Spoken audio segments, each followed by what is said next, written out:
দিনটা শুরু হলো সকালের মধ্যে দিয়ে। শুধু ঝলমল করে উঠেছে, পাখিরা ঘুম থেকে সব উঠে গেছে।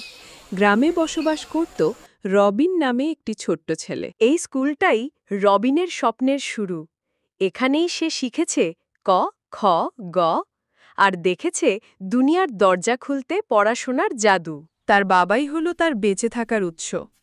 তার বাবা কষ্ট করে মাঠের কাজ করে এবং তার জন্য টাকা জোগাড় করে তার পড়াশোনার জন্য।